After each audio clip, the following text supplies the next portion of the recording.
Primeiro, eu vejo no presidente Lula um presidente pragmático.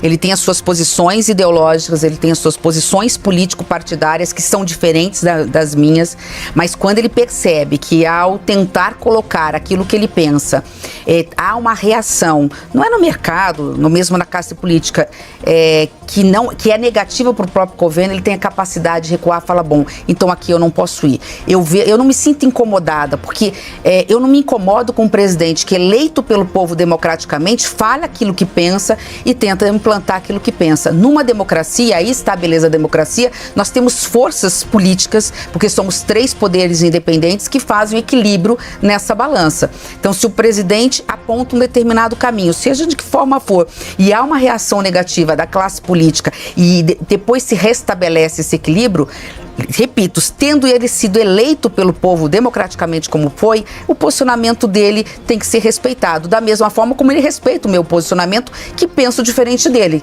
sendo bem objetivo em relação à sua pergunta. Mas tem tido interferência ou não tem tido interferência? Não vejo. Eu converso, por exemplo, com o presidente da Petrobras regularmente, por outros interesses que temos, porque somos da equipe econômica, não vejo essa interferência na política, por exemplo, de preços da Petrobras.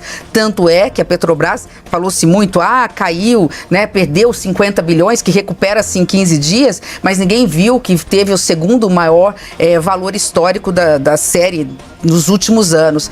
Então a Petrobras continua forte, com uma política muito importante, moderna, de repaginar a sua história, continuar produzindo combustível fóssil, porque nós não temos como abrir mão ainda da gasolina e do diesel, mas com forte viés na questão da sustentabilidade, né, do combustível limpo, seja de outras fontes, na mistura, não só do etanol, mas outras fontes também de energia. Então eu não tenho visto isso, e o exemplo disso, repito, é o valor histórico, o segundo maior valor histórico da média que a Petrobras teve nos últimos anos. A partir do momento em que o presidente vê na figura do ex-ministro Guido Mantega, um parceiro, e tenta com isso colocá-lo na economia, na política, ou seja, ao seu lado, repito, é um direito do presidente. No caso, em se vendo que o Estatuto das Estatais não permite, o errado seria se o presidente insistisse. Percebeu-se que não podia, o presidente parou de insistir. Repito, isso faz parte da política. O presidente Lula não seria o presidente Lula se não tivesse essa... e isso eu não acho que é um defeito, é uma virtude do presidente Lula, a capacidade de reconhecer nos amigos e querer os amigos do seu lado, né? Guido Mantega foi um parceiro do presidente Lula, o presidente Lula é grato a Guido Mantega por uma série de questões, e querer estar com Guido Mantega num processo político faz parte da personalidade do presidente Lula.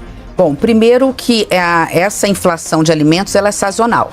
Isso eu conheço, veio de uma região do agronegócio, venho de um estado, que é o estado, meu querido estado de Mato Grosso do Sul, que sabe que nesse momento, quando chove demais, a gente tem uma queda na produção de hortifruti em especial, aí falta a alface sobe, o preço do tomate, como aconteceu recentemente, ou quando temos uma seca, da mesma forma, alguns produtos faltam. Nós estamos com um problema aí nessa entre-safra, antes da safra do verão vir para o mercado e para as prateleiras do mercado e para a mesa do trabalhador, no preço do arroz e do feijão. Em compensação, o preço da carne está bem mais barata do que se estava há muito tempo. Essa sazonalidade vai ser resolvida. Então, dentro do cômputo geral, vamos lembrar que desde o ano passado nós voltamos a estar com a inflação no centro da meta. Esse ano a expectativa da inflação é menor que do ano passado. Não somos nós só que estamos dizendo da equipe econômica, é o mercado que está apontando, né? O que deixou o presidente incomodado, e com razão, e a própria equipe econômica, é o seguinte: a inflação de alimentos significa menos poder de compra para os mais pobres. E o presidente Lula, como toda a nossa equipe, como todos nós, temos, obviamente, maior preocupação com os vulneráveis. Mas, repito, isso é algo temporário que vai ser resolvido nos próximos 30 dias.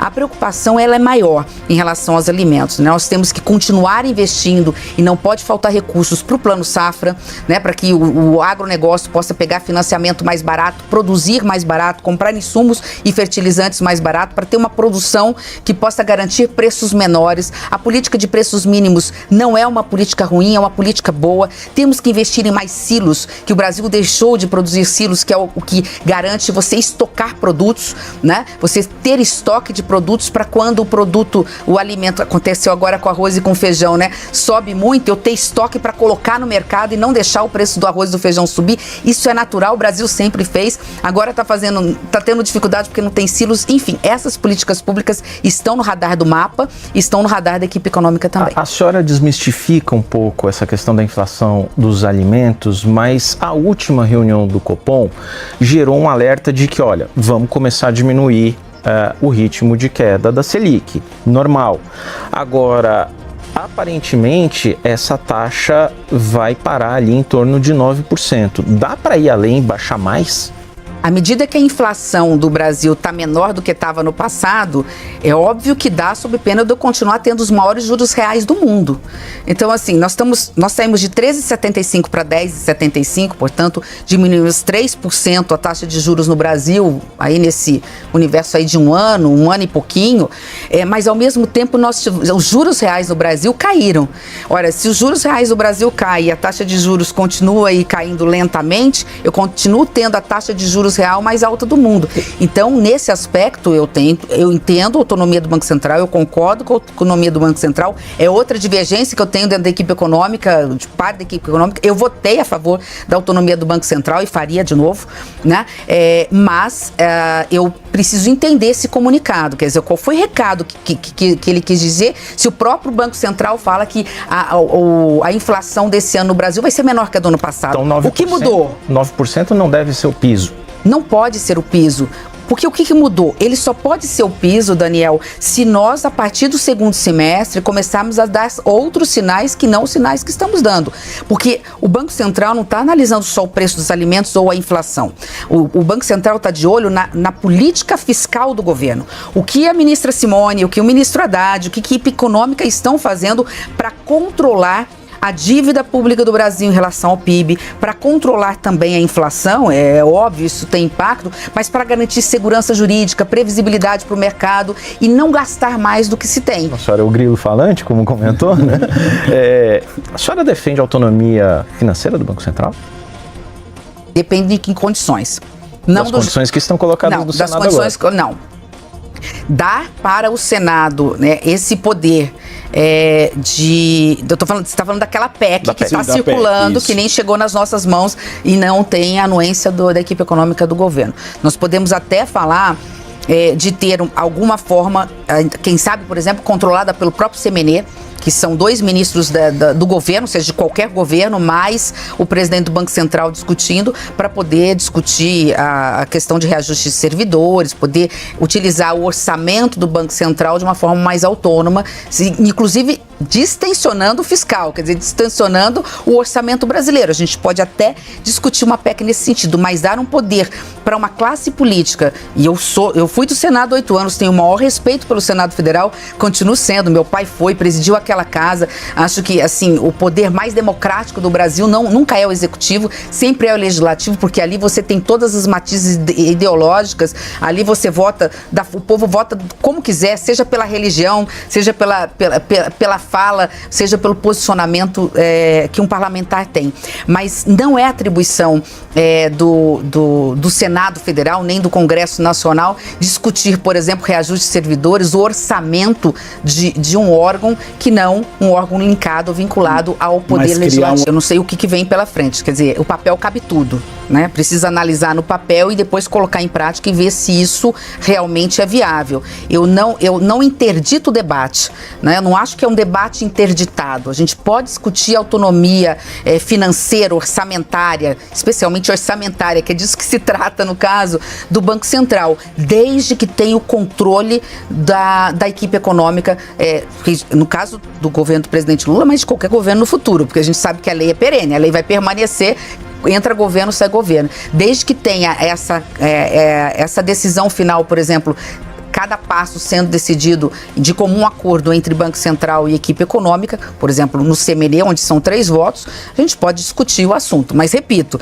eu estou falando por mim, não estou falando pela econômica, nunca ninguém tinha me feito essa pergunta, mas acho que é uma discussão que precisa ser feita. Eu já tive com o presidente Roberto Campos mais uma vez, ele se mostrando preocupado que o espaço fiscal limitado do orçamento brasileiro impede muitas vezes dele poder estar dando reajuste e segurando os melhores quadros dentro das diretorias e dos técnicos do Banco Central. E a gente sabe que o Banco Central é um órgão sensível que exige os melhores quadros e não se pode se perder talentos. É assim não só no Banco Central, como lamentavelmente também no Poder Executivo. Nós perdemos talentos por conta dos salários. A senhora citou Roberto Campos Neto. A senhora considera as críticas a Roberto Campos Neto, principalmente da presidente nacional do PT, Gleisi Hoffmann, como justas?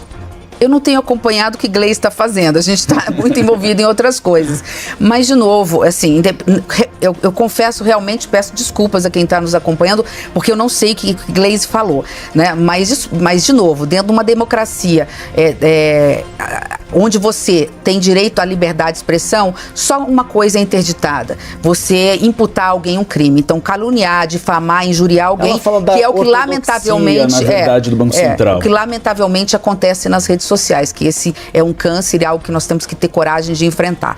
A democracia se sente ameaçada e vai continuar ameaçada enquanto nós não tivermos a coragem, a gente tentou quando senadora, de dizer: ninguém quer interditar, ninguém quer limitar o direito de expressão de quem quer que seja, né? Todo mundo tem direito de dizer: eu não gosto da Simone, me senti traída pela Simone, a Simone tomou uma posição que eu não gostava e tal, mas ninguém pode imputar a mim ou a quem quer que seja. É ortodoxia, né, na verdade, a demora para a redução da taxa de juros, essa é a crítica principal dela. Eu não sei o que ela disse, repito, mas eu concordo, não sei se eu estou concordando com ela, mas eu quero dizer que eu concordo no seguinte sentido: acho que o Banco Central demorou para começar a baixar os juros no Brasil.